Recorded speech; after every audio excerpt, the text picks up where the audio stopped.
ঝামেলা ছিল। তার মানে গোটা পৃথিবীর সমস্ত মানুষ যারা বর্তমানে পৃথিবীতে আছে সবাই আল্লাহ যে রব, আল্লাহ যে সবকিছু করতে পারে এটা সবাই স্বীকার করে না? একজন হিন্দুকে জিজ্ঞাসা করেন যে আপনার কি এইটা ভগবান যেটা মন্দির আছে, সে বলবে না না না এটা আমার ভগবান নয়, অ্যাকচুয়ালি আমার ভগবান আছে উপরে, এটা হচ্ছে মাধ্যম। ঠিক বলবে কি বলবে না? বলবে। তাহলে সব কিছুর রব হচ্ছে আল্লাহ সুবহানাহু ওয়া তাআলা, এটাকে মাথার মধ্যে রাখতে হবে। পরে বিশ্লেষণ করছি। 2 উলুহিয়া। উলুহিয়াটা কি? যাবতীয় ইবাদত পাওয়ার হকদার একমাত্র আল্লাহ সুবহানাহু ওয়া তাআলা। এইখানে তখন আবু জাহেল উতবা সাইবা বলছে মুহাম্মদ সাল্লাল্লাহু আলাইহি ওয়াসাল্লামকে হত্যা করতে হবে। কেন? 360টা মূর্তি আছে কাবার মধ্যে, তো তারা বলছে এটা হচ্ছে হবল, লাত, মানাত, উজ্জা, এর মাধ্যমে আমরা আল্লাহর কাছে যাই। আর মুহাম্মদ সাল্লাল্লাহু আলাইহি ওয়াসাল্লাম বলছে কোনো মাধ্যম লাগবে না, তুমি সরাসরি আল্লাহর কাছে চাও। ইয়াকা নাবুদু ওয়া ইয়াকা নাস্তাইন। হে আমার প্রতিপালক, শুধু তোমার ইবাদত করি আর তোমার কাছে সাহায্য চাই। মক্কার মানুষের সাথে ঝামেলার সূত্রপাত হলো কি? তারা বলছে 360 জন, মুহাম্মদ সাল্লাল্লাহু আলাইহি ওয়াসাল্লাম বলছে একজন। ঠিক।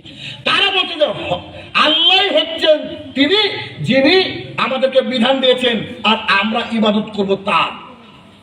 দেখেন, একটা ছাগল এনেছেন, একটা গরু এনেছেন ইন্ডিয়া থেকে, জবাই করবেন। একজন মানুষ জবাই করেছে, বিসমিল্লাহ আল্লাহু আকবার, এই গোশত খাবেন, কেউ হারাম বলেনি, 100% হালাল, কোনো অসুবিধা নেই। কিন্তু এই গরুটাই শাহজালাল সিলেটি রহমতুল্লাহ আলাইহির মাজারে গিয়ে বলবেন বিসমিল্লাহ আল্লাহু আকবার, এই গোশত খাওয়া হারাম। ঠিক। কথা কি বোঝাতে পারছি আমি?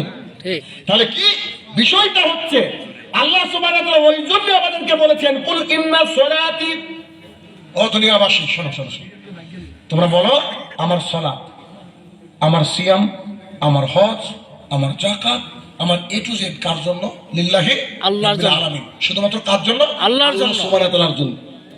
আমার যাবতীয় ইবাদত আল্লাহ সুবহানাহু ওয়া তাআলার জন্য। এই জন্যই মানুষ সালাত আদায় করেও শিরক করলো, মানুষ সিয়াম পালন করেও শিরক করে। আপনি তাজ্জব, আমি আপনাকে হাদিস শোনাচ্ছি, মানুষ দান করে জাহান্নামে যায়। জি, খালেস অন্তর করতে হবে, ইবাদত হবে কার জন্য? আল্লাহর জন্য। 1 মিনিট, আমি এই মসজিদে বসে আছি, একজন ব্যক্তি সালাত আদায় করছে, আল্লাহু আকবার। এখন আমি যখন ঢুকছি, সে আমাকে দেখে নিল, আমি উদাহরণ দিচ্ছি, কাউকে আমি দোষ দিচ্ছি না, সে আমাকে দেখে নিল যে শাহিনুর রহমান আসছে, তো তার নামাজের গতিটা ছিল খুব একটু ভালো গতিতে, আমাকে দেখার পরে রুকু আর সেজদাকে লম্বা করে দিল। ঠিক। ইবাদত কার করলো? আপনার। আমার। বুঝতে পারেননি? জি। কারণ আমাকে ভয় করেছে, অথচ আল্লাহ যাকে দেখছে ওই হুঁশ হর নাই। ঠিক। এই ব্যক্তি মহাপাপ করলো। দলিল মুসনাদ আহমদ, রাসূলুল্লাহ সাল্লাল্লাহু আলাইহি ওয়াসাল্লাম বলছেন মান সাল্লা ইউরাই ফাকাদ আশরাকা।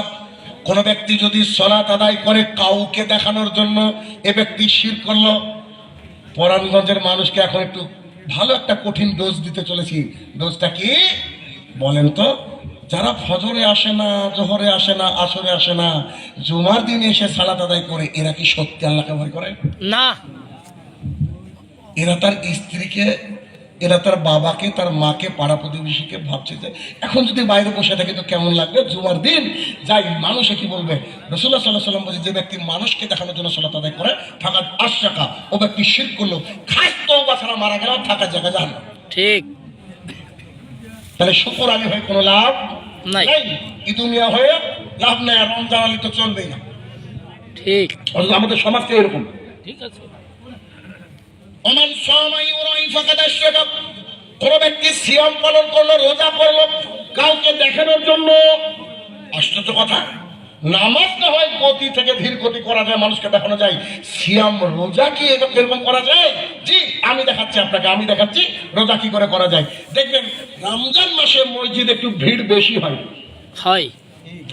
হঠাৎ করে একটা লোককে দেখছেন কোনোদিন সালাতে আসে না জুমা ছাড়া, সে এসে মাগরিবের সালাত আদায় করছে, মাথায় টুপি, গাল চাষা, মেয়েদের মতো।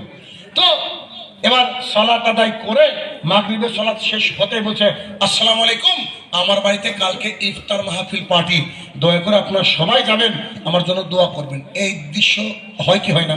হয়।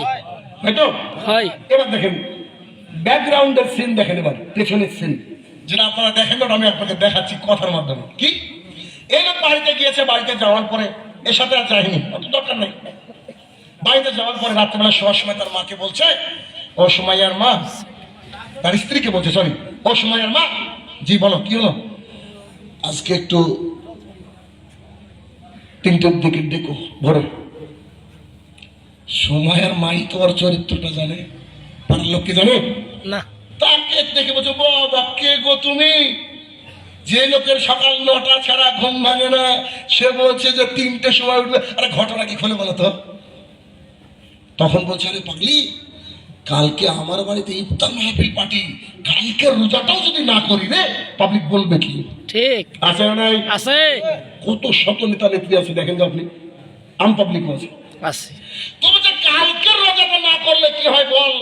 তো তুই আমাকে ডাকবি, তোকে ডাকতে বলেছি, ফজরে ডেকেছে, এবার ও সাহারি খেয়ে সাউন্ড করে ঘুমিয়ে গেছে।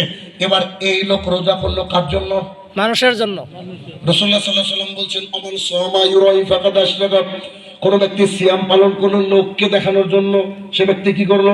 শিরক করলো। ইস, এক মিনিট, এই হাদিসটা কি যে মজার হাদিস।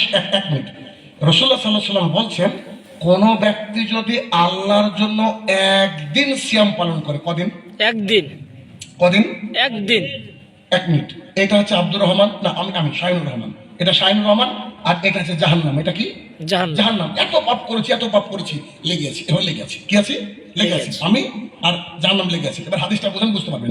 রাসূলুল্লাহ সাল্লাল্লাহু আলাইহি ওয়াসাল্লাম বলেছে, কেউ যদি একদিন আল্লাহর রাস্তায় সিয়াম পালন করে, জাহান্নাম আর তার মাঝে একটা গর্ত খনন করে, পরীক্ষা, ক্যানেল বুঝেন না? ক্যানেল খনন করা হয়। তো ক্যানেল যদি এখানে মিডিলে খনন করা হয়, তাহলে এটা কি এই জায়গা থাকবে না? সরবে। আচ্ছা, এরকম সচ্ছে আপনাকে বোঝানোর জন্য। এখন সাহাবাই কেরাম বলছে, আল্লাহ রাসূল সাল্লাল্লাহু আলাইহি সাল্লাম বলছে, মাঝের গর্তের সাইজ কতটা? 1 হাত, 2 হাত, 5 হাত, কতটা? তখন মুহাম্মদ সাল্লাল্লাহু আলাইহি সাল্লাম বলছে, দুনিয়া থেকে আসমান। সুবহানাল্লাহ। কথা কি বুঝতে পারছি না? তার মানে একটা সিয়াম যদি আমি শাহিনুর রহমান পালন করি, এত পাপ করেছি জীবনে, জাহান্নামের সাথে লেগে আছি, সিয়াম জাহান্নামকে টেনে ছুঁড়ে ফেলে দিয়ে বলবে যে তুই 500 বছর দূরের রাস্তায় চলে যা। একটা সিয়াম হচ্ছে আল্লাহর রাস্তায়, দুনিয়া থেকে আসমান পর্যন্ত আপনাকে দূরে ফেলে দেবে জাহান্নাম থেকে। তার মানে জাহান্নাম থেকে দূরে ফেলে দিবে মানে জান্নাতের দিকে হাঁটাবে। অথচ কোন ব্যক্তি যদি সিয়াম পালন করে লোককে দেখানোর জন্য, সে ব্যক্তি শিরক করলো, খাস তওবা ছাড়া মারা গেলে জাহান্নাম। ঠিক। ইবাদত হবে কার জন্য? আল্লাহর জন্য।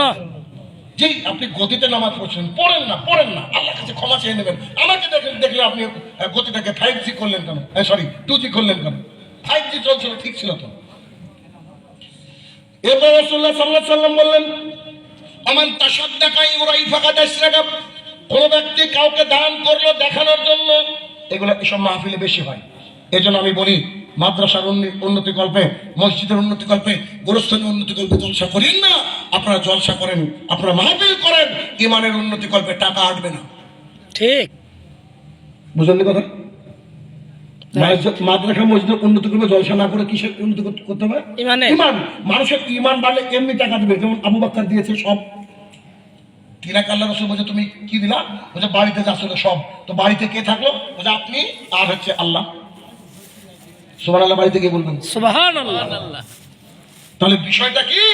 বিষয়টা হচ্ছে যে একমাত্র ইবাদতের হকদার কে? আল্লাহ। তাহলে এবার মাজার কি রাখা যাবে না? ওখানে তো মানুষ ইবাদতই করে। মাজার ইবাদত করে কি করে না? এই যে কথা বলছি না, এত গাল দিবে পাবলিক, ওর গালি জান্নাত যাবো ইনশাআল্লাহ। বুঝলেন? কিয়ামতের মাঠে তোর কাছে কিছু থাকবে না, 2-4 সালাত থাকলে ওটা আমার। আমি তো মানুষকে হক কথা বলছি, দলিল চাইলে দলিল দিতে আমি প্রস্তুত। আবার দেখেন, জি, রাসূলুল্লাহ সাল্লাল্লাহু আলাইহি ওয়াসাল্লাম তাহলে কি বললেন? এই 3টে কাজ যদি কাউকে দেখানোর জন্য করা হয়, তাহলে কি? শিরক করা হবে। অনেকে দান করে মাহফিলে এসে, 3 নম্বরটা, অনেকে দান করে মাহফিলে এসে কি করে জানেন? বাইরে মনে মনে বলছে, আমার নামটা খুললো না কেন? ঠিক। আমি 30,000 টাকা দিয়েছি, আমি 1 লাখ টাকা দিয়েছি। একবার কিভাবে যে বলে, চায়ের দোকানে সকালবেলা উঠে, এই ব্যক্তি শিরক করলো। কেন? তার দানটা হবে কেবলমাত্র শুধুমাত্র আল্লাহ তাআলার জন্য। আরেকটা কথা আপনাকে হাদিসের বাইরে আরেকটা হাদিস দিয়ে বলে দিই, সেটা কি? দেখবেন যারা কুরবানি কিনে, এটা খুব হয় আপনাদের দেশে, কোরবানি কেনার পরে বাইরে একবার বিশাল একটা হরিয়ানার গরু কিনেছে ইন্ডিয়া থেকে, বাইরে বেঁধে রেখে দিচ্ছে, সুন্দর করে একটা ফুল টুল দিয়ে দিচ্ছে লাল। এলাকার মানুষ যায় আর চেয়ার নিয়ে বসে আছে, সাইডে বেটা চেয়ার নিয়ে বসে আছে আর বলছে, চাচা গরু কত দিয়ে কিনলে? আরে 3.5 লাখ বেটা, এলাকার সেরা গরু আমার। ঠিক ওর কুরবানি ওইখানে শেষ। ঠিক